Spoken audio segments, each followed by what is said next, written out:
मित्रांनो, big boss Marathi season 7चं आहे ना, हा 5वा आठवडा संपत आला आहे. आणि या 5व्या आठवड्यामध्ये असं काही घडलं आहे ना, की अख्खा बिग बॉसच चेंज झाला आहे. अगोदर वाटायचं की टोळीमध्ये फक्त एकच रोशन भाऊ जरा बरोबर वाटायचे.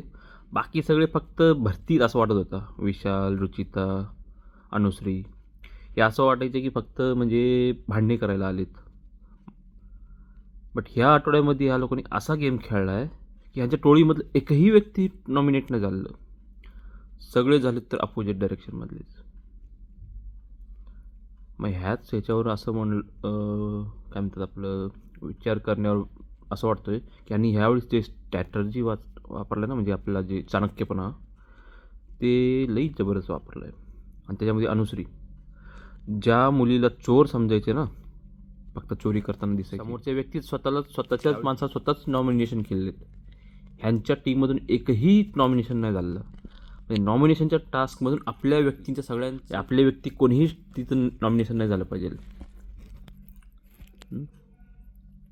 ह्याच्यानी हे की बाई अनुश्रीला जे वीक समजत होते, फक्त भांडणखोर समजत होते, आळशी समजत होते, कामचोर समजत होते. कामचोर नाही, गेम प्लेयर आहे ते, गेम पलटू. जे यावेळेस बिग बॉसचा जे टॅगलाईन आहे ना, नशिबाचं दार पलटणार, तेच स्ट्रॅटर्जी वापरत आहे. आता विशाल तर ऑफकोर्स ते मुलींवर बसून तिथं आपल्या ह्याच्यामध्ये हे करतो, त्याचं वेगळं गेम चालत असतं. बट अनुश्रीचं जे गेम झालं आहे ना यावेळेस, अनुश्री जे गेम तिकडं बघ ना, रोशनसोबत पण त्यांच्या टीममध्ये पण बसून आहे ना, त्यांच्यासमोर त्यांच्यासारखं बोलते आहे. आणि इकडं आलं की यांच्यापाशी सगळं काही गेम डिस्कस करून तिकडं कसा गेम तोडायचं आहे, त्यांच्यामध्ये कसं तोडातोडी करायचं आहे, पक्का चांगलं स्ट्रॅटर्जी वापरलेली. ह्यालाच म्हणतात ना गेम. आणि आता कळून उद्या भाऊच्या धक्क्यावर की ह्यांचं काय काय, कुणाचं काय काय गेम झालेलं आहे. तुम्हाला कसं वाटलं कमेंट करून सांगा आपल्याला.